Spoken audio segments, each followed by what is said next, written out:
Estamos de volta. Nós vamos hoje para o capítulo 6 do nosso livro de estudo, O Céu e o Inferno, a Justiça Divina segundo o Espiritismo.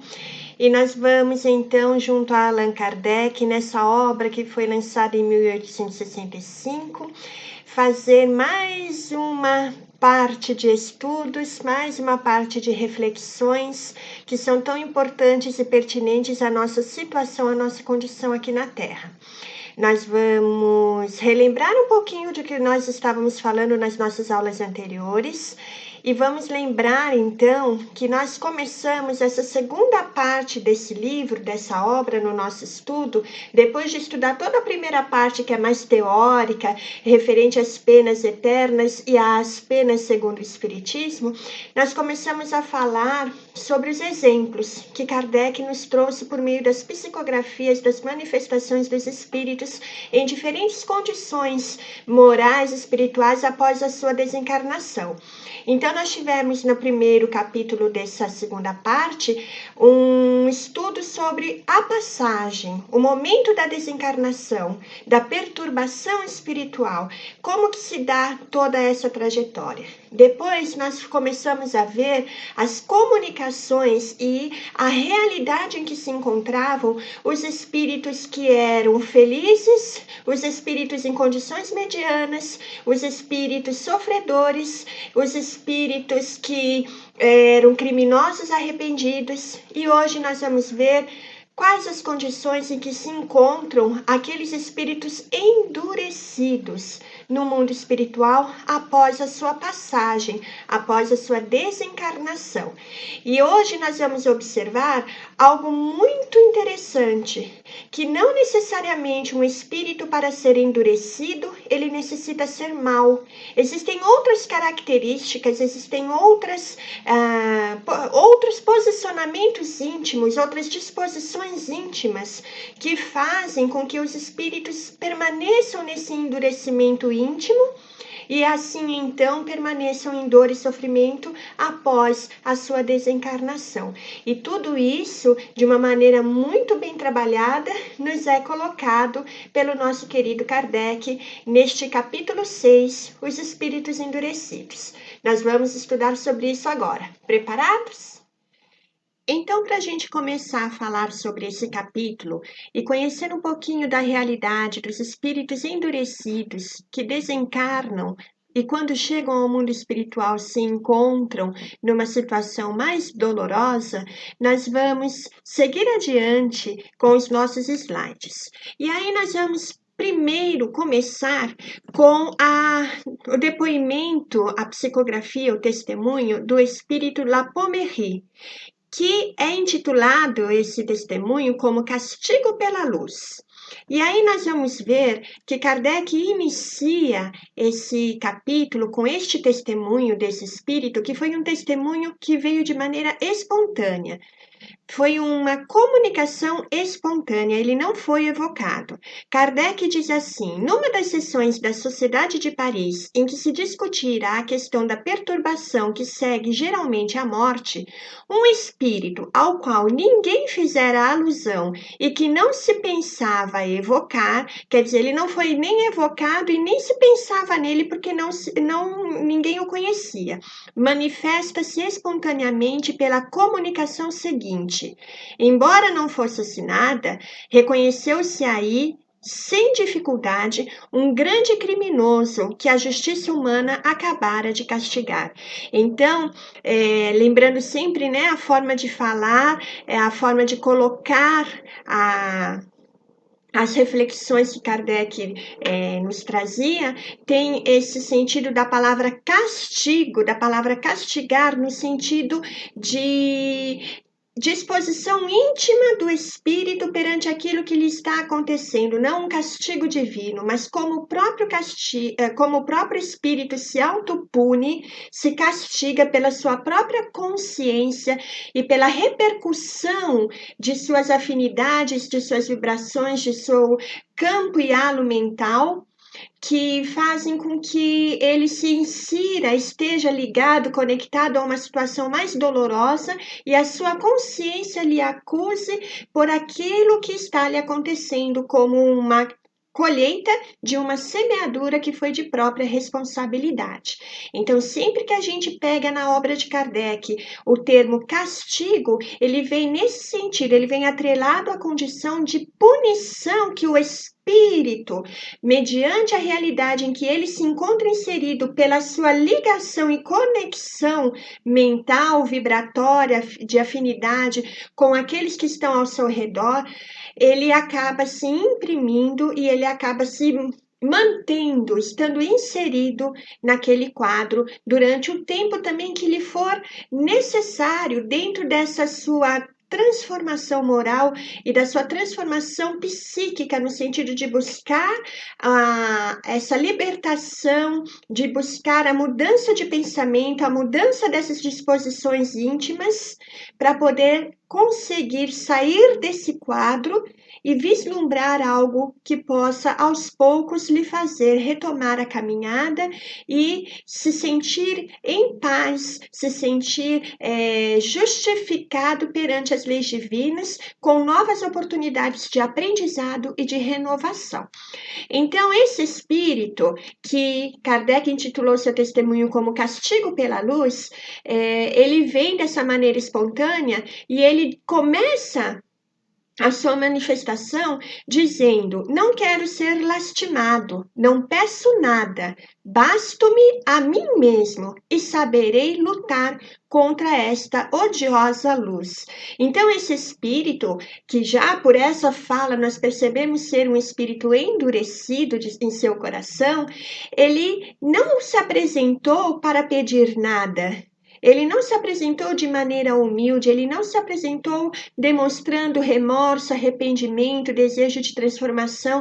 Ele se apresentou por se encontrar revoltado, se encontrar de maneira contrária ao desejo, à permanência daquela luz que ele diz, né, que ele coloca como sendo a luz, e que na realidade é a lucidez com que esse espírito se encontrava no mundo espiritual após a sua morte, sabendo que ele estava morto e tendo consciência da sua situação e tendo consciência dos seus atos, dos seus sentimentos, das suas escolhas e estando em concordância com a maneira como ele sempre foi, como ele sempre fora quando estava encarnado. Então ele se apresenta demonstrando essa revolta pela morte, essa revolta por ter sido aprisionado e ter sido punido, castigado, ter sido morto por aquilo que ele havia feito, né? E ele se encontrava então fechado na sua forma de reagir. Ele não se encontrou no momento dessa comunicação, nesse primeiro momento, nessa primeira comunicação, ele não se encontrou numa situação, num estado, numa condição de se abrir no desejo de receber ajuda, mas sim fechado ali na sua reação para tudo que estava ali acontecendo, de maneira consciente, de maneira de escolha mesmo, né? De posicionamento consciente, lúcido, perante aquilo que ele estava vivenciando. Ele sabia que ele tinha morrido, ele não se queixava nem da morte, nem de nada.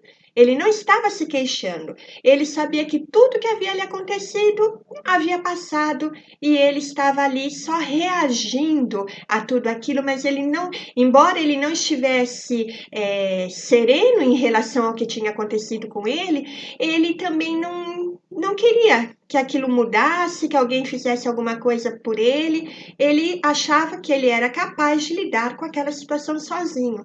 Então ele desafiava as leis de Deus e ele não desejava e nem admitia precisar de ajuda em momento algum e nem manifestava arrependimento em sua comunicação. E aí a gente percebia, né, foi percebido pelo grupo e percebido por Kardec, que incluiu esse testemunho em sua obra, que era um espírito que apresentava um progresso intelectual mais adiantado, Então, ele tinha essa lucidez de pensamento, de raciocínio, de posicionamento, mas isso estava dissociado da condição moral. Então, moralmente, ele se encontrava endurecido dentro dos seus valores e daquilo que ele acreditava ser como tinha que ser, o certo, o correto, a verdade. E ele tinha essa lucidez que lhe era inerente como progresso do próprio espírito, por isso ele não se encontrava em perturbação após a morte. Ele se encontrava nessa condição em que ele conseguia se manifestar contrário a tudo aquilo, mas sem desejar que o ajudassem, sem desejar que realmente houvesse uma chance dele modificar aquele quadro em que ele estava inserido. Após muito tempo, com acompanhamento posterior, houve sim uma mudança desse espírito na questão de despertamento moral para a sua evolução. Mas nessa primeira comunicação, ele se apresentou dessa forma. Então, ele se sentia angustiado porque ele tinha essa lucidez e porque ele não conseguia disfarçar no mundo espiritual as suas intenções, a sua vida, os seus pensamentos, os seus ideais, como ele o fazia enquanto estava encarnado. Então, no mundo espiritual, nós já sabemos que não há máscaras. Quando nós estamos aqui na Terra, nós conseguimos fazer o quê? Nós conseguimos disfarçar, não é? Nós colocamos várias capas, várias máscaras, vários disfarces. Então, às vezes, por dentro nós estamos assim, revoltados, com raiva, querendo assim subir e apertar o pescoço do outro, e na frente da pessoa nós estamos sorrindo, nós estamos sendo gentis, quer dizer, nós estamos demonstrando algo que não está em nós. Agora, no mundo espiritual, isso nos possibilita a matéria, né? Agora, no mundo espiritual, nós somos livros abertos, o nosso perispírito irradia de si, irradia em si, aliás, as formas, pensamentos do espírito. Então, tudo aquilo que nós carregamos em nós, intimamente na nossa essência, é demonstrado no mundo espiritual. E também tudo aquilo que é marca perispiritual nossa, de nossa condição moral, fica exposta no mundo espiritual. E é por isso que ele coloca como sendo uma odiosa luz, porque esse espírito ele tinha acesso, ele percebia que ele estava desnudado, né? Ele estava aberto, ele não tinha como se disfarçar no mundo espiritual. E essa condição lhe implicava em que ele estivesse o tempo todo se enxergando, em que ele estivesse o tempo todo vendo quem ele era verdadeiramente, sendo observado como quem ele era verdadeiramente. Então, isso lhe obrigava a ver, a perceber as suas mazelas, os seus defeitos, as suas dificuldades, e era isso que o incomodava, por isso que ele chamava de odiosa luz. Assim que esse espírito se manifestou através dessa comunicação, houve outras 3 comunicações por parte de espíritos orientadores, e foram 3 manifestações simultâneas por 3 médiuns diferentes ao mesmo tempo. E esses orientadores vieram trazer algumas falas, alguns ensinamentos referentes à condição desse espírito e à comunicação desse espírito Lapomeri. Então, o que eles disseram? Nós vamos ver um de cada vez. O primeiro nos disse assim: os espíritos na erraticidade, que nós já sabemos ser o tempo que o espírito permanece no mundo espiritual entre as encarnações, entre as existências. Então, os espíritos na erraticidade estão evidentemente do ponto de vista das existências inativos e à espera. Do ponto de vista das existências, a gente precisa entender muito isso, porque existem pessoas que dizem dentro do campo espírita que no mundo espiritual não há evolução. Há sim evolução. A evolução se faz no todo. Nós evoluímos em um ciclo que envolve vidas corpóreas e a vida espiritual. Então, enquanto nós estamos no mundo espiritual, nós vamos nos munindo da nossa conscientização, da reflexão sobre os nossos atos, das consequências das nossas ações em existência corpórea. Nós vamos nos preparando para a nova vida, planejando nossa reencarnação. Nós vamos passando por obsessões ou realizando obsessões, nós vamos também sendo socorridos, estudando em cursos, realizando trabalhos, então é um todo, né? Mas quando nós vimos ao mundo físico, nós temos a experiência da matéria que impulsiona esse crescimento, esse despertamento, que nos leva com essa força maior à necessidade da evolução, do despertamento de sentimentos, de valores que só a matéria atrela por meio da dor, muitas vezes, ao espírito. Então, existe evolução nos dois lados da vida. Só que nesse período em que o espírito está na erraticidade, ele está inativo e à espera do ponto de vista das existências, ou seja, ele não está na carne, ele não está na matéria. Mas o espírito orientador continua dizendo, porém, eles podem espiar, e espiar com X, não é espiar a vida dos outros, né?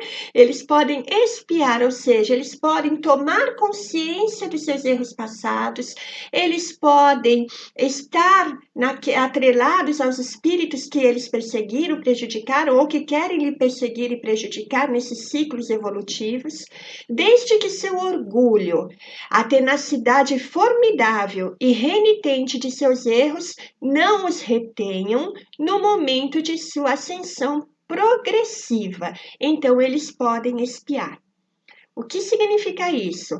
Que, embora não vivos na carne, na matéria, no mundo espiritual eles podem começar a fazer essa diferença dentro de si mesmo e a se construir de maneira diferente para os próximos passos da sua caminhada, desde que o espírito não passe para o mundo espiritual com os mesmos pensamentos, os mesmos sentimentos, as mesmas emoções, as mesmas revoltas, e se mantenha ali em crisálida, fechado ali, né, de maneira tenaz e renitente. Então, se ele se propõe a perceber a sua mudança, ele consegue evoluir mesmo no mundo espiritual. Continua dizendo esse espírito orientador, os grandes erros continuam frequentemente e mesmo quase sempre no mundo dos espíritos, igualmente as grandes consciências criminosas. Então, quando nós desencarnamos, nós somos exatamente quem nós éramos. A única coisa é que a gente tirou essa roupa e jogou fora, não é? A gente tira uma roupa, troca de roupa, a gente não continua sendo a mesma pessoa? É a mesma coisa quando a gente desencarna. E existem espíritos que quando chegam ao mundo espiritual, eles permanecem nessa situação, mas eles permanecem de maneira voluntária por desejo de não se abrir para novas oportunidades. Então, a gente vê que Lamenais, que é o espírito orientador dessa primeira comunicação entre as três que foram trazidas simultaneamente, ele diz assim, e eu achei essa frase de uma profunda reflexão para todos nós. Miserável, ínfimo é aquele que, sob o pretexto de continuar as lutas e as bravatas abjetas da terra, não vê mais longe no outro mundo do que via aqui embaixo. E é verdade, nós estamos aqui na vida, vivendo as coisas como estamos vivendo.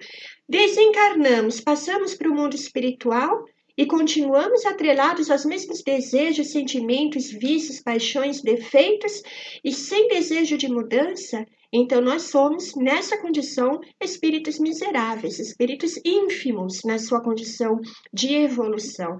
E há necessidade do despertamento, porque a evolução é constante.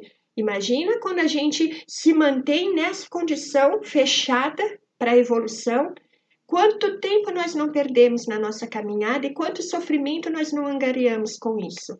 Porque muitas vezes o espírito permanece nessa condição por encarnações e encarnações, séculos, milênios por vezes.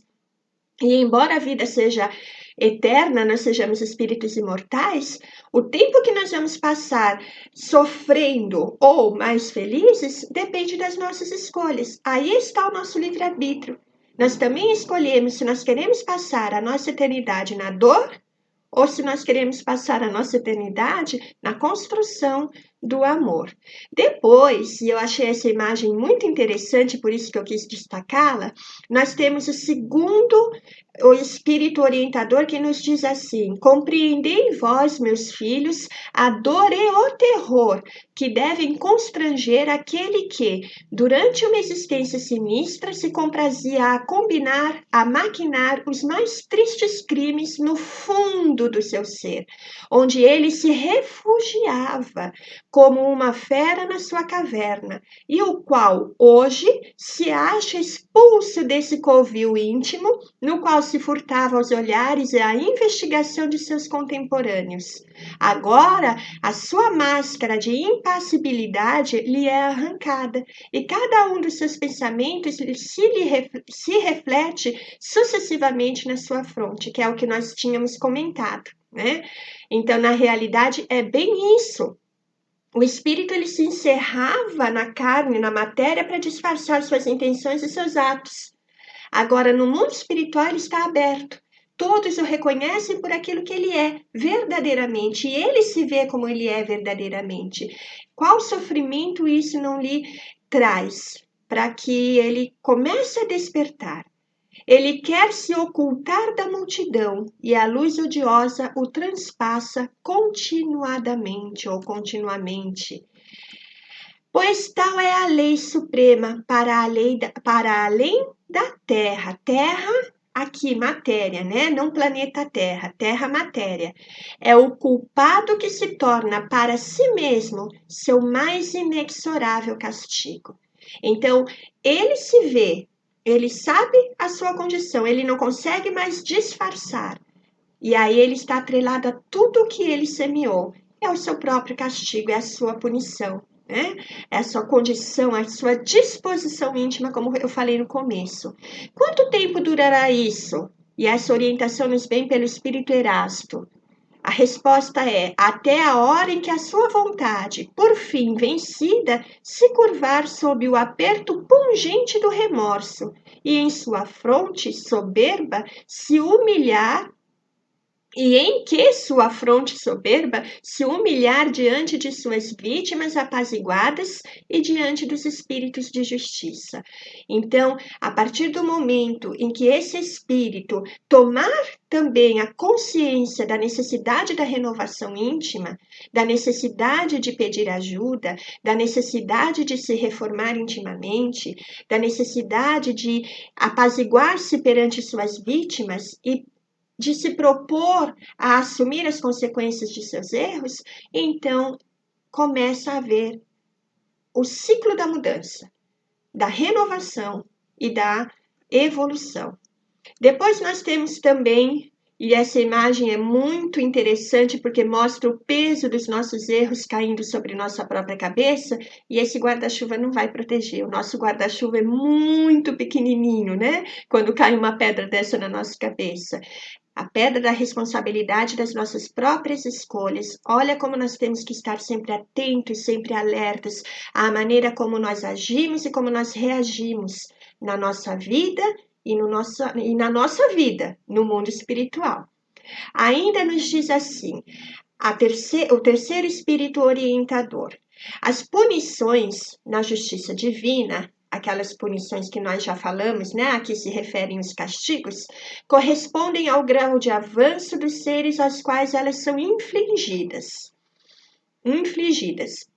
Melhor dizendo, a igualdade do crime não constitui a igualdade entre os indivíduos. Dois homens culpados pelo mesmo artigo podem ficar separados pela distância das provas que mergulham um na opacidade intelectual dos primeiros círculos iniciadores, ao passo que o outro, tendo-os ultrapassado, possui a lucidez que libera o espírito da perturbação.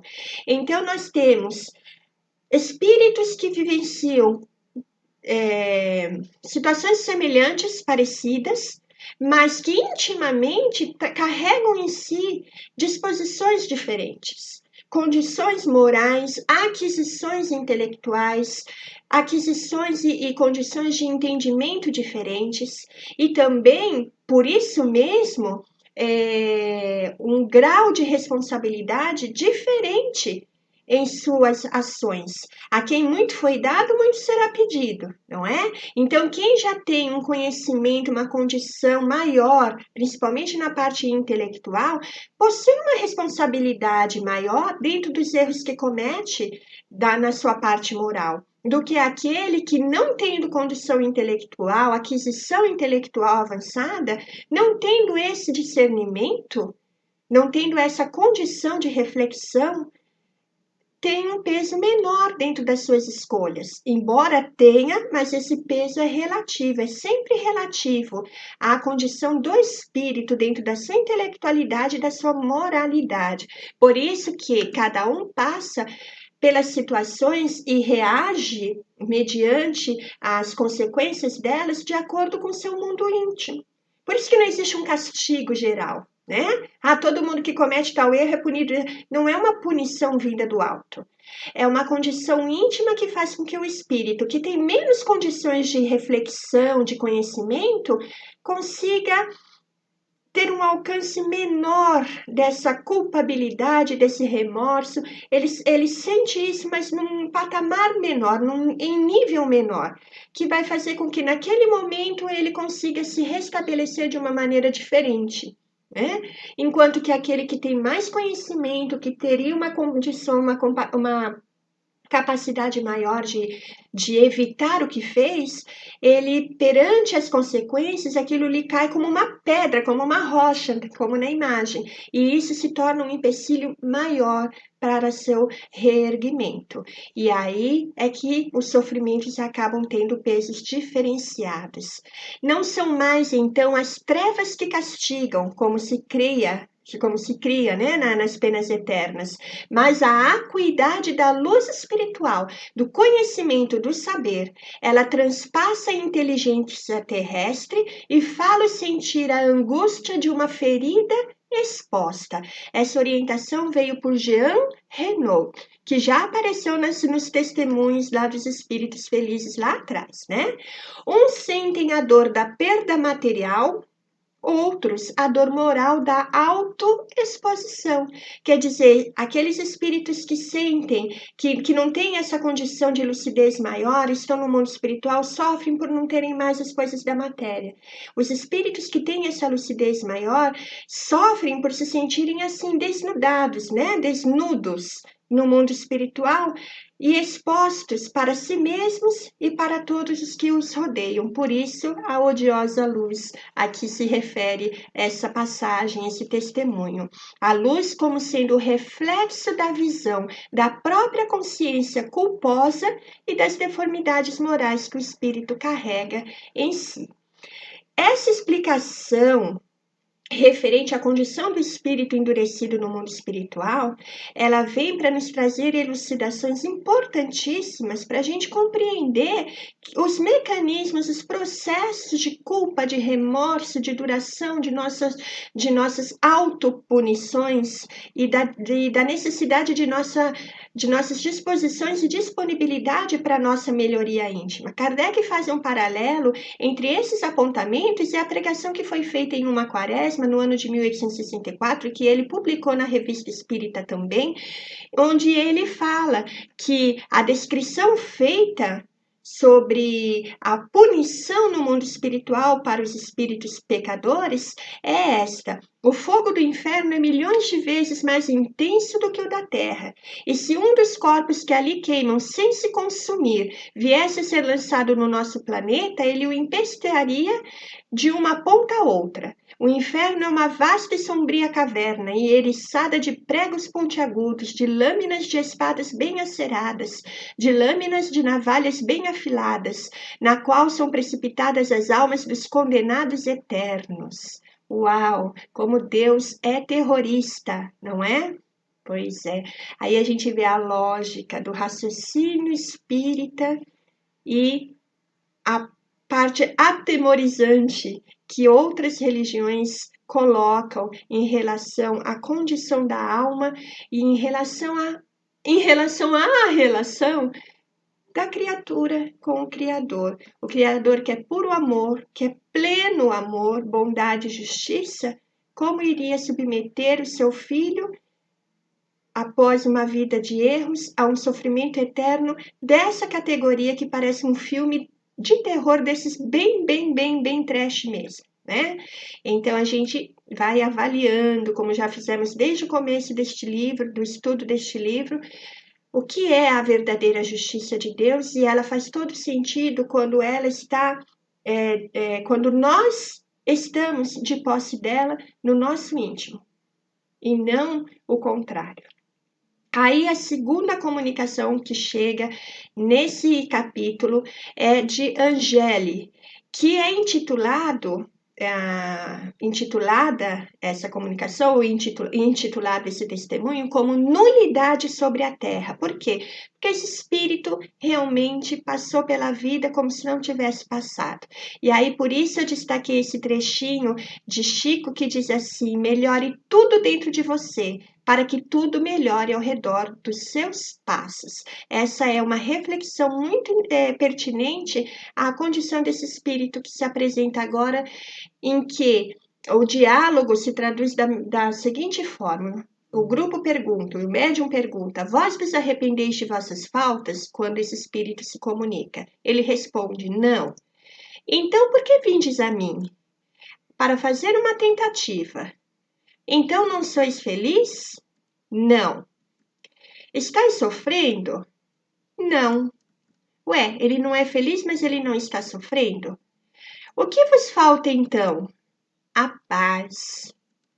Aí, quando vem essa comunicação, vem uma observação colocada ali no texto por Kardec, em que diz, sob a orientação, dos espíritos, em que diz que certos espíritos não consideram como sofrimentos senão os que lhes lembram as dores físicas, embora convindo que seu estado moral é intolerável. Então, esse espírito, Angeli, ela não considerava que ela estava sofrendo. Por quê? Porque ela não tinha as dores físicas, mas moralmente ela estava sofrendo, porque ela não se encontrava em paz, ela se encontrava angustiada, ela se encontrava vazia, intimamente vazia. E é por isso também que Allan Kardec destaca na sua obra esta frase que também nos traz uma reflexão importantíssima: cada um terá que dar conta da inutilidade voluntária da sua existência. E aí vem aquela reflexão na nossa cabeça agora, nesse momento. Será que nós estamos sendo inúteis? Voluntariamente inúteis?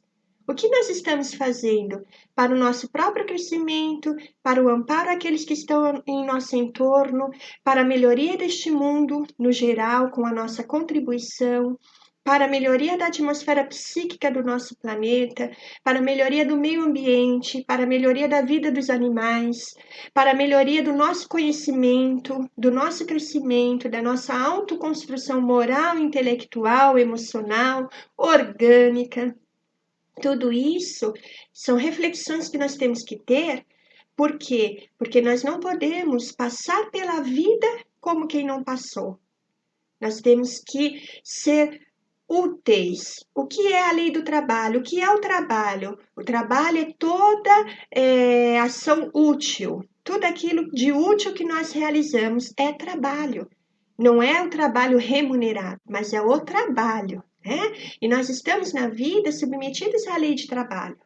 Essa é uma das leis divinas, é uma das leis naturais, das leis morais. Então, nós estamos na vida submetidos à lei do trabalho. E dentro dessa lei, nós temos que aprender que toda ocupação útil é trabalho e que nós temos que nos munir diariamente das nossas ocupações úteis a todos, para podermos passar na vida sem sofrermos dessa inutilidade voluntária, como nos alerta Kardec. E esse espírito Angel, ela apresenta um arrependimento do passado em relação àquilo que ela deixou de fazer, mas não porque ela estava com remorso, porque ela se arrependia assim, sabendo, reconhecendo que ela havia errado. Ela se arrepende porque ela temia o desconhecido, ou seja, ela estava com medo naquele momento da comunicação do futuro. Então, ela apresenta um certo arrependimento por estar com medo do futuro. E aí ela é mais ou menos assim, um ataque para se defender, né? Então é melhor eu me arrepender, demonstrar um arrependimento para que não me aconteça nada de diferente, mas não é um despertamento, tá? Ela havia sido mãe enquanto viva, casada, né? Mas ela não ligava para os filhos, não ligava para o marido, tudo para ela gerava aborrecimento, ela era indiferente a todos, ela não tinha nenhuma função dentro de casa, na sociedade, ela era totalmente inútil, ela vivia de futilidades. E ela não desejava ajudar em nada, né? Ela vivia assim, os outros faziam as coisas. Ela era como se fosse um adorno. Então, para ela era aquilo apenas que ela precisava fazer e que a agradava. As responsabilidades da vida foram jogadas sobre os outros. Por isso, a nulidade.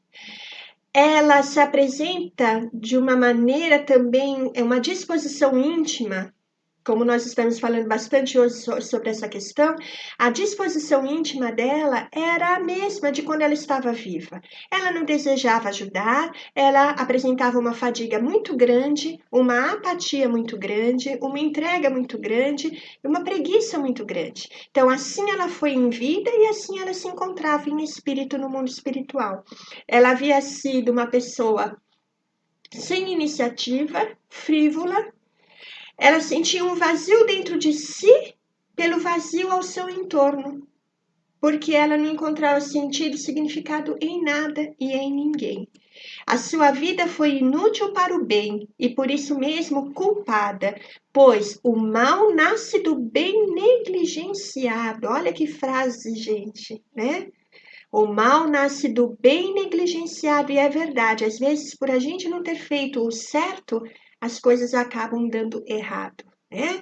A gente acaba deixando de evitar que o mal surja por não ter feito o bem. Compreendei bem todos que não basta abster-vos das faltas, é preciso praticar as virtudes que lhes são opostas. Não basta abster-vos das faltas, é preciso praticar as virtudes que lhes são opostas. Então não adianta falar assim, eu não faço mal para ninguém. Sim, você faz o bem? Não. A fé sem obras é uma fé inócua, né? Não serve, não adianta, não traz resultados. Então, essa disposição de mudança é muito importante. E a mudança vem com a ação. Eu não fazer o mal é meio passo dado, mas o resto do passo é eu fazer o bem. E quanto mais o bem que eu faço, mais eu multiplico esses passos num caminho mais seguro e fortalecido para mim mesma. Então é assim que funciona. A gente tem que colocar o bem em ação, não apenas se abster de fazer o mal. Nós temos que, se nós observarmos no nosso mundo, na nossa sociedade, tem muita gente que não faz o mal, mas por não fazer o bem, não consegue impedir que o mal seja realizado, não é? Então a gente precisa tornar o bem uma ação, uma condição útil para que a gente realmente possa transformar a nossa situação íntima e a situação de todos ao nosso redor.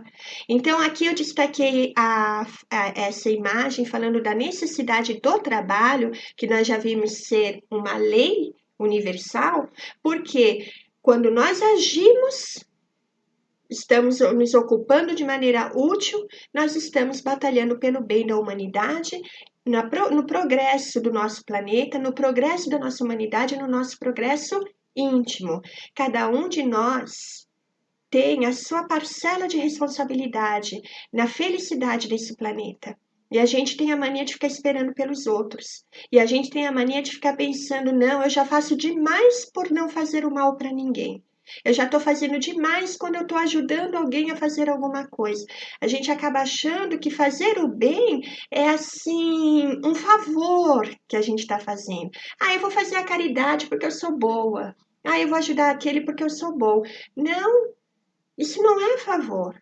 A caridade, o bem, a fraternidade, a solidariedade não são favores que a gente faz e que a gente faz só quando a gente está bem, quando tudo está dando certo, quando as coisas estão, as flores estão florindo, né, perfumando tudo. Não. Fazer o bem é um dever moral de cada um de nós, em todas as situações em que nós nos encontramos. É isso que a gente precisa entender. É aí que a gente se arma, se instrumentaliza para realmente disseminar o bem em meio a todos. É principalmente nos momentos de trevas que a gente tem que acender a luz. É principalmente nos momentos de dores que a gente tem que trazer a amenização, a suavização das situações com esclarecimento, não é? Então, nós temos que nos propor ao bem. E o bem tem que fazer parte da nossa vida, da nossa trajetória, para que a gente realmente faça a diferença, faça a mudança. A nossa mudança é a mudança do mundo. É só assim que ele se transforma. Na continuidade, no texto diz assim: o mal é oposto ao bem. Portanto, aquele que o quer evitar deve entrar no caminho oposto, sem o que sua vida é nula. Suas obras estão mortas, e Deus, nosso Pai, não é o Deus dos mortos, mas o Deus dos vivos. E quem é vivo? Vivo é aquele que sabe viver a vida, lidando com todas as situações, felizes ou não, com serenidade, com equilíbrio e acendendo a luz ao seu redor. Não apagando, se escondendo e se agachando num cantinho e se abstendo de fazer o bem, de fazer aquilo que é certo, de fazer aquilo que é seu dever moral, porque está ali passando por uma angústia ou porque tem medo dos resultados do bem que vai fazer. Então a gente tem que ter isso bem aclarado em nossa mente. Deus é o Deus dos vivos. Sejamos vivos para não nos tornarmos inúteis. Esse espírito, esse espírito que se comunica, ele havia passado por outra encarnação anterior a essa última, por uma vida de preguiça beatífica e inutilidade monástica, da vida monástica, ou seja, ela tinha passado em enclausuramento, ela tinha passado na clausura, né, na vida de contemplação, e nessa preguiça beatífica, ou seja, não havia ação, havia contemplação. A contemplação não muda nada, não enriquece ninguém intimamente. O homem foi criado para a atividade. Atividade de espírito é sua essência. Atividade do corpo é uma necessidade. Preenchei, portanto, as condições de vossa existência como espírito destinado à paz eterna, como corpo destinado ao serviço do espírito. Vosso corpo não é senão uma máquina submetida à vossa inteligência. Trabalhai, cultivai então a inteligência, a fim de que ela dê uma impulsão salutar ao instrumento que deve ajudar o espírito a cumprir a sua tarefa. Não lhe deis repouso nem trégua, e lembrai-vos de que a paz à qual aspirais não vos será dada senão depois do trabalho. Então a gente tem que pensar em tomar cuidado, em não querer tanto cuidar da gente, do nosso repouso, né? E se abster do sacrifício, se abster das ações, se abster dos compromissos, porque a gente está se prezando demais fisicamente, porque tudo isso nos faz passar pela vida perdendo grandes oportunidades de ação e de construção. Então, a gente age com equilíbrio, mas a gente age. E sacrifícios fazem parte da caminhada. Sacrifícios fazem parte dessa jornada. É só a gente pegar esses grandes espíritos que vieram à Terra e ler as suas biografias, E a gente vai ver que nenhum deles ficou no mar de rosas, não é? Enfrentaram espinhos, dores, sangraram com esses espinhos, choraram com essas dores, mas se mantiveram ali, firmes. O Chico, a Madre Teresa de Calcutá, a Irmã Dulce, Francisco de Assis e tantos outros, tantos outros. Se a gente for ver ali, são espíritos realmente de escola que deram seu testemunho e que nos momentos mais difíceis mantiveram a sua condição, o seu posicionamento de permanecer no bem e na ação desse bem. Depois vem a comunicação de um espírito aborrecido. E a gente tem que prestar muita atenção, porque a gente não pode passar pela vida como um espírito aborrecido. A vida tem tantas coisas para nos ensinar, existem tantas relações boas, existem tantas descobertas maravilhosas, tantos potenciais em nós a serem descobertos, ativados, desenvolvidos. A gente só se fecha nessa crisálida, nesse casulo do aborrecimento, do desânimo, da depressão, da tristeza, se a gente para de enxergar o mundo e a vida de maneira a nos apresentar condições de ampliar a nossa potencialidade moral, espiritual, intelectual, a nossa vida aqui na Terra. Então a gente precisa se colocar numa disposição mais aberta ao mundo, porque o mundo tem muita dor, muito sofrimento, muita tristeza, muitos problemas, muitas coisas erradas, muitas injustiças por causa da lei humana, mas ele é assim porque todos nós estamos nessa condição. Todos nós nos deixamos envolver com isso. Todos nós acabamos nos entregando a isso e achando e concordando e acreditando que essa é a realidade que tem que perpetuar-se. E não é, porque a gente pode talvez não mudar o mundo, porque depende de todos. Mas a gente pode mudar o nosso mundo íntimo e o nosso entorno. E viver de uma maneira diferente, mesmo em meio às tempestades. Então, esse espírito aborrecido vem, através de uma comunicação espontânea, pedir preces ao grupo. Mas é interessante, porque é um espírito que já vagava no mundo espiritual, ou seja, já estava no período de erraticidade entre as vidas, por mais de 180 anos. Olha quanto tempo, né? Mas ele não tinha feito nada de bom na Terra. Nada de bom na Terra. Quando vivo, ele havia passado pela Terra numa condição de imenso tédio. E assim ele se encontrava no mundo espiritual. Ele continuava no mundo espiritual com esse mesmo tédio, com esse mesmo aborrecimento. Para ele, aquilo que não era alegria era dor. Então, como ele não encontrava alegria em nada, então ele se sentia dolorido o tempo todo. Ele carregava em si essa dor o tempo todo. E essa dor, esse tédio, esse aborrecimento eram provenientes do quê? Da sua ociosidade. Tanto enquanto encarnado como no mundo espiritual, ele nada fazia, ele a nada se propunha, ele tinha aquela condição paralisada de sua vontade para fazer as coisas. Existem muitas pessoas na vida encarnadas, né, que se queixam das coisas, que nada dá certo, que tá tudo ruim, que são tristes, que não tem nenhuma oportunidade, mas que na hora que algo lhe surge ou que algo lhe é oferecido para poder mudar esse quadro, essas pessoas se colocam um monte de justificativas, um monte de desculpismos, um monte de impedimentos para não se lançar à oportunidade que lhe está sendo oferecida e não ter ou que lhes está sendo oferecida, e não terem que mudar, não terem que se movimentar em favor delas mesmas no sentido do trabalho. Por quê? Porque o tédio paralisa a vontade.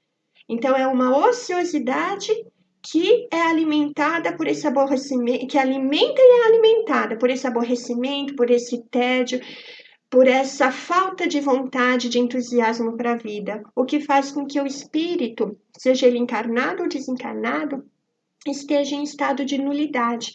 No livro Nosso Lar, nós temos um espírito que vai ao ministério lá né, para pedir um trabalho, para pedir um encargo, para poder realizar alguma coisa, e só que começa a colocar um monte de condições. Ah, mas não pode ser isso porque não sei o quê, não pode ser aquilo porque não sei o quê. Não quer realmente o trabalho, só quer ter a oportunidade de se desculpar e dizer: não estou pronto, não posso fazer nada, olha como eu sofro. E é assim, isso gera a nulidade, assim como os outros dois espíritos, né? E principalmente o anterior que nós estávamos falando, aquela nulidade, aquela falta de objetivo e de ação na vida. Então o espírito se torna neutro, lhe falta iniciativa, a preguiça toma conta e ele fica ali, parado, né, estacionado naquela condição, sofrendo, mas acomodado dentro desse sofrimento. Isso me faz lembrar uma historinha que eu ouvi do Haroldo Dutra, falando que uma vez dois homens estavam andando, é mais ou menos assim, que eu vou me lembrar de cabeça agora, mas dois homens estavam andando e observaram que tinha um cachorro que estava deitado no chão e ele estava deitado sobre um prego. E aí o cachorro, ele se movimentava um pouquinho e gemia, uivava, e todos ficavam com pena dele. E aí ele gemia mais um pouquinho, e daí a pouco ele gemia mais um pouquinho, até que um homem virou para o outro homem que estava observando a mesma cena e perguntou: mas se ele está deitado em cima de um prego, por que que ele não se levanta?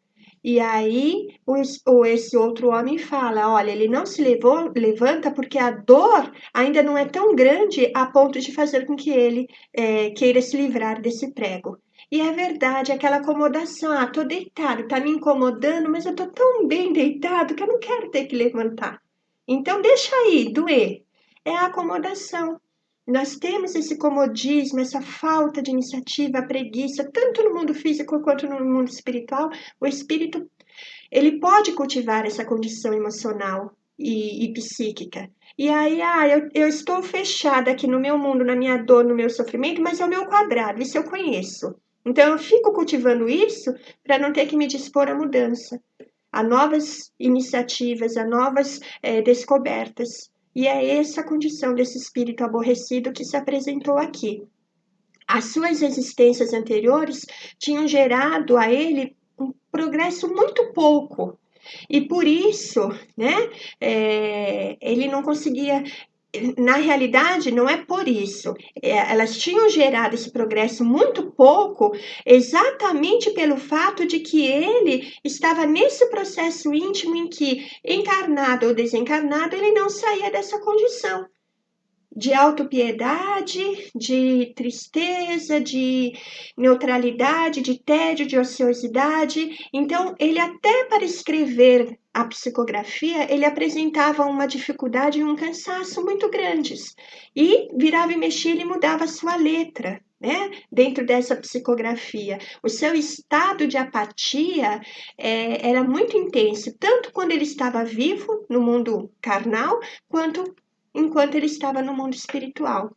E aí vem aquela pergunta que foi feita lá atrás: por quanto tempo o espírito pode permanecer nesse estado?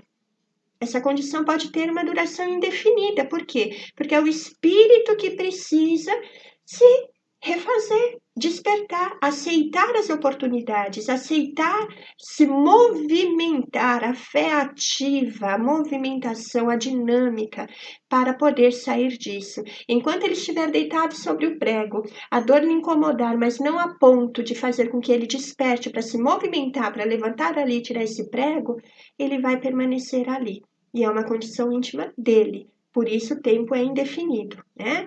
E muitas vezes esses espíritos, eles renascem para a vida física sem objetivos, como se fosse apenas momentos de distração para sair desse tédio no mundo espiritual, que era a condição desse espírito. Ele queria renascer, mas não porque ele queria modificar a sua condição, não, porque ele estava cansado da condição em que ele se encontrava, então ele queria o renascimento para poder mudar um pouquinho e sair um pouquinho do tédio, mas sem se propor a uma mudança íntima.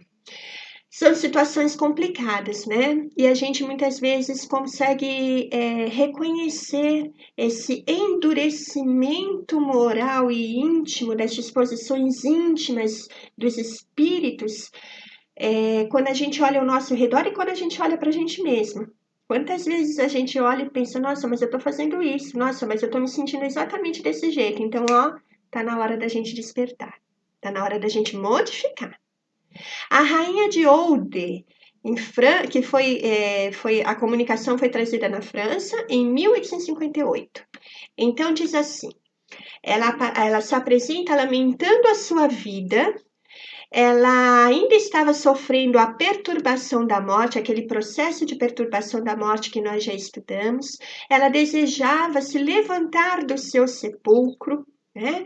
E ela havia sido em vida uma rainha indiana, mas ela foi sepultada como cristã em outro país. E por isso ela estava insatisfeita, porque ela achou que a sua cerimônia de sepultamento havia sido muito simples e ela era uma rainha indiana, que ninguém havia se ajoelhado e ela desejava que todos se ajoelhassem.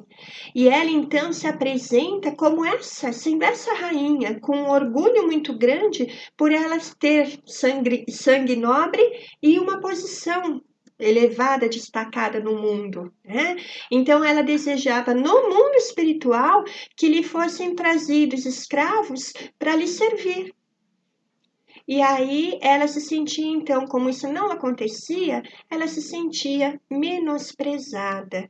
E ela achava que ela estava acima de tudo. Então ela desprezava todas as religiões, todos os sábios, inclusive Jesus, de quem é falado pelo médium, né, colocado para ela sobre Jesus, e ela desprezava todas as religiões e todos os sábios, inclusive Jesus, porque ela achava que ela era uma rainha, ela estava acima de todos eles. E que ela, quando é perguntado para ela o que ela havia sido em outras vidas, ela diz que ela acreditava que ela tinha sido rainha sempre, em todas as suas outras vidas. Então, a condição triste desse espírito, as ilusões do mundo carregadas para o mundo espiritual. E o fechamento mental, porque ela se transportou para o mundo espiritual, vislumbrou a realidade da vida espiritual e imortal, e mesmo assim ainda estava atrelada e fechada às necessidades não, a aquilo que ela tanto desejava e cultivava enquanto ela estava apenas aqui na Terra, na matéria. Então ela se apresenta no mundo, em perispírito de maneira jovem, bela, toda enfeitada, como ela estava quando em vida material, com um orgulho extremo, né? E aí então vem uma informação dentro dessa parte do texto que diz assim: as ideias terrestres no mundo espiritual conservaram toda a sua força, falando em relação a ela. É o orgulho que nada perdeu de suas ilusões, que luta contra sua própria fraqueza e que deve efetivamente sofrer muito com a sua impotência. E é bem isso. Ela chegou ao mundo espiritual onde ela não é mais uma rainha e ela está apegada ao que lhe aconteceu em vida e ela se sente impotente porque não pode mudar essa situação. E isso lhe causa dor, lhe causa sofrimento, mas ao mesmo tempo ela está endurecida no seu sentimento, no seu orgulho e não quer modificar-se e abrir-se para uma outra possibilidade. E é por isso que Allan Kardec, em O Evangelho segundo o Espiritismo, nos diz, na parte em que ele fala sobre a cólera, que o orgulho vos induz a julgardes mais do que sois. E é verdade, o orgulho nos leva lá para baixo. A gente não enxerga a mão que está sendo estendida para a gente, porque a gente está pegada àquilo que a gente acha que a gente é, né? Nós achamos que nós somos, que nos pertence, e a gente acaba se afundando com o orgulho cada vez mais, porque ele nos traz dor e sofrimento. O outro espírito que é apresentado dentro dos testemunhos é o espírito Chumene, em Bordeaux, em 1862. Então, esse espírito é muito interessante também.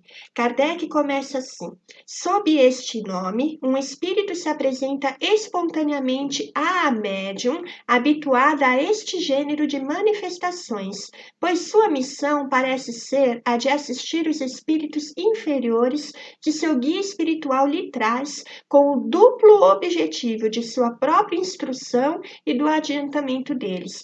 Então, aqui a gente vai observar uma coisa importante, interessante. Vamos pegar do ponto de vista da médium, né?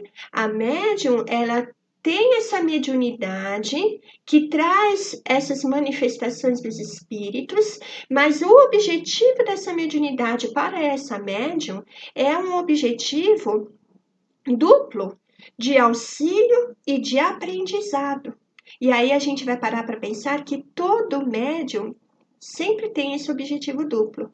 O objetivo da mediunidade, da possibilidade do intercâmbio mediúnico, é de que o médium aprenda com tudo aquilo que lhe chega, além de ter a oportunidade de auxiliar aqueles que estão ali em comunicação com ele.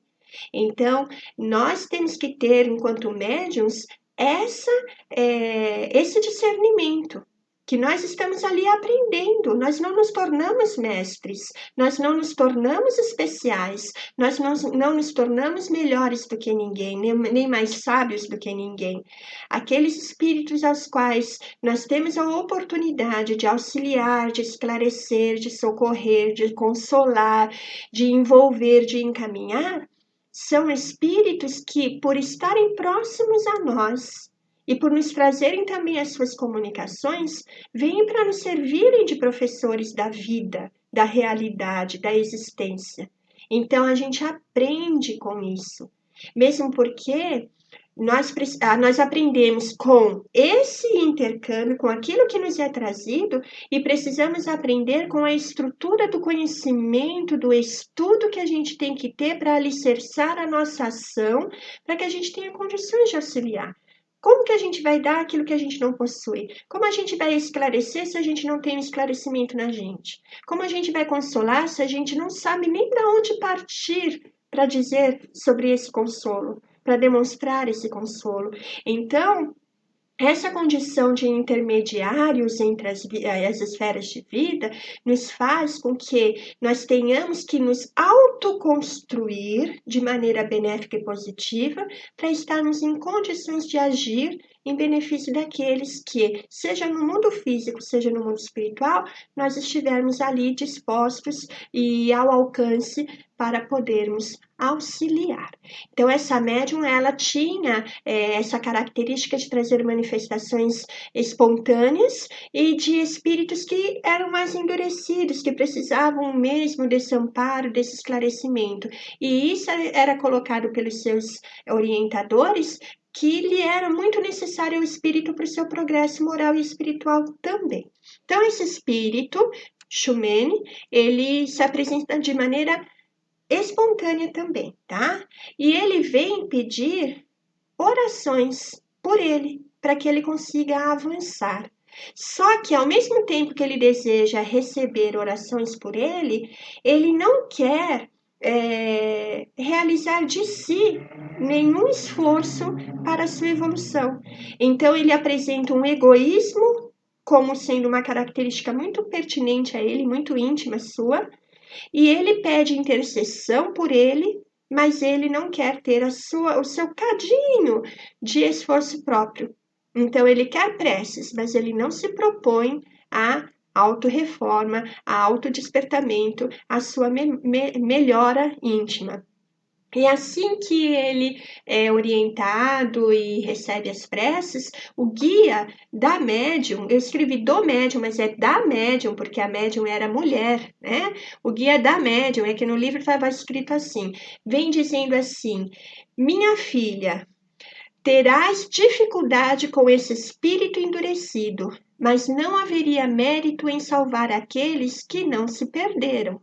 Coragem, persevera e conseguirás. Não há tamanhos culpados que não se possa reconduzir pela persuasão e pelo exemplo, pois os espíritos mais perversos acabam por se emendar com o tempo. Os espíritos mais perversos acabam por se emendar com o tempo. Se não se consegue imediatamente reconduzi-los aos bons sentimentos, o que muitas vezes é impossível, o esforço feito não será em vão. Isso é importante, a gente compreender, tanto em relação às pessoas que a gente tenta ajudar no mundo físico, quanto no mundo espiritual, que mesmo que aquela nossa ajuda, aquela nossa tentativa, nosso esclarecimento, aquilo que nós estamos fazendo por aquela pessoa, naquele momento não esteja gerando uma mudança, em algum momento da sua existência e da sua vida eterna, aquilo vai despontar nela. Muitas vezes, vou pegar o exemplo de um professor, ele está ali tentando educar, né, o seu educando, o seu aluno, colocando, cultivando diariamente os ensinamentos, a postura moral, e não tem um retorno.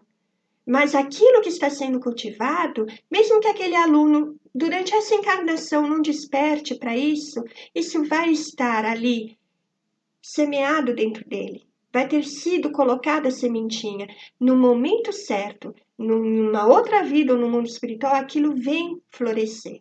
Nada se perde. Tudo é utilizado como recurso do bem para a construção dos espíritos em dificuldade.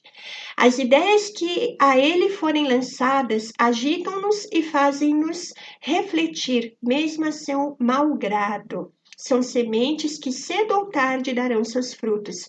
Não se abate uma rocha ao primeiro golpe de picareta. E é verdade. Então, a gente nunca pode desistir de ajudar os outros e de fazer o bem. Semear sempre. Entre os endurecidos, não há somente espíritos perversos e maus. Há muitos que, sem procurar fazer mal, ficam para trás por orgulho, indiferença ou apatia. Lá no comecinho, na abertura do nosso estudo de hoje, eu coloquei que o endurecimento não vem pela maldade apenas. Existem aqueles espíritos que são renitentes no mal mesmo, que desejam ainda fazer o mal, prejudicar os outros, se vingar, destilar seu ódio, sua raiva, mas existem aqueles espíritos que estão nessa crisálida, nesse endurecimento, por estarem indiferentes à sua evolução e à sua existência, à sua vida imortal, por estarem assim em condições de um orgulho muito exacerbado, ou por estarem totalmente apáticos, não encontrarem sentido em nada. Então, nada lhes toca, nada lhes alcança, nada faz com que eles consigam, sabe, respirar fundo, emergir do afogamento da sua alma e tomar fôlego e falar: opa, estou vivo, vou adiante. Existem aqueles espíritos que não conseguem por estarem nessa condição. Então, esses espíritos não são menos infelizes por isso, pois sofrem tanto mais com sua inércia, quanto não têm em compensação as distrações do mundo. A perspectiva do infinito torna sua posição intolerável e, no entanto, eles não têm a força nem a vontade de sair disso. Então, enquanto encarnados, esses espíritos ainda encontram as distrações do mundo. No mundo espiritual, eles estão consigo mesmos, é ainda mais sofrimento, né? São aqueles que na encarnação levam essas existências ociosas, inúteis para eles mesmos e para os outros, e que muitas vezes acabam por se suicidar sem motivos sérios, por desgosto da vida. E se a gente parar na sociedade hoje em dia, quantos espíritos não se suicidaram, não suicidaram por causa disso? Por desgosto da vida, por não encontrarem razão de viver. Então é essa condição de apatia, de indiferença, em que eles se encontram e não conseguem lidar com o fato de estarem vivos e acham que na morte vão encontrar o fim de tudo. E na realidade não encontram apenas a porta para a vida espiritual, ainda mais pesada do que a vida material, pela condição moral e pela realidade do ato que cometeram. Esses espíritos são, em geral, mais difíceis de trazer de volta ao bem do que aqueles que são francamente maus, porque nestes últimos há energia. Uma vez esclarecidos, são tão ardentes para o bem quanto o foram para o mal. Aqui a gente lembra de um exemplo maravilhoso, Saulo de Tarso, que se transformou em Paulo de Tarso. Enquanto Saulo, antes de virar cristão, ele perseguia, matava e fazia atrocidades com os cristãos. Quando ele tornou-se cristão, às portas de Damasco, quando se encontrou com o Mestre Jesus, ficou cego por 3 dias e depois passou por um período de isolamento, de refazimento, de transformação moral e transformou-se então no apóstolo dos gentios, ele era tão ardoroso nas suas ações, na sua fé, nas suas movimentações, quanto quando ele era o perseguidor. Então, há essa energia. É uma energia que passa a ser movimentada de maneira diferente. No caso desses espíritos apáticos, indiferentes, é muito mais difícil porque não há energia que eles consigam movimentar em si. Eles não criam essa energia.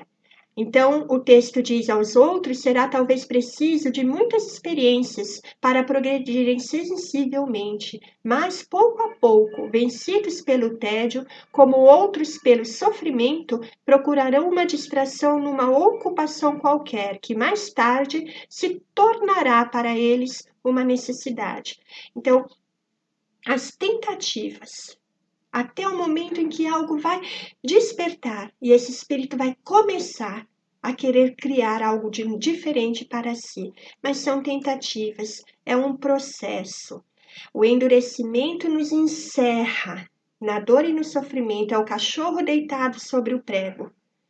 E só na hora em que a gente cria a coragem de levantar, tirar o prego, fazer um curativo, e pensar, chega de gemer, chega de reclamar, chega de gostar de sofrer, chega de comodismo, vou à luta, é que a gente realmente começa a trajetória de uma evolução, saindo de um estágio de estacionamento da nossa evolução, porque a gente não regride, mas a gente pode estacionar por muito tempo naquela mesma condição e passando então a dar alguns passos na direção da escalada para Deus.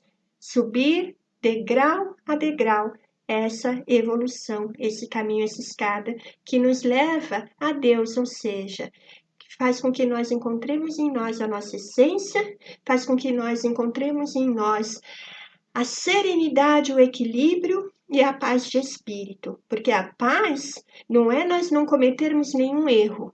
A paz é nós sabermos que dentro da condição em que nós nos encontramos, nós estamos fazendo o nosso melhor e o máximo possível para não errar e para fazer tudo o que está ao nosso alcance, para a nossa evolução e para o bem de todos. Então é isso que a gente tem que almejar, é por isso que a gente tem que batalhar, é nisso que a gente tem que focar. A vida é difícil? É difícil. Ela é diferente do que a gente gostaria em muitas coisas? Sim, ela é. Mas ela não é eterna. Não é esta vida aqui carnal. A eterna é a vida do espírito. Então a gente tem que começar a trabalhar esse espírito. A gente tem que começar a trabalhar essa condição. A gente tem que se posicionar perante as situações de maneira diferente. Não se deixar derrubar, mas sim construir em cima de cada rocha, de cada pedregulho, de cada mazela, de cada dificuldade que surge. Porque assim a gente cresce. E em crescendo, a gente se aproxima mais de Deus. Então, nós vamos encerrar por aqui a nossa reflexão da noite. Um beijo para todos vocês e vamos conversar lá no nosso grupo, tá bom? Vamos lá.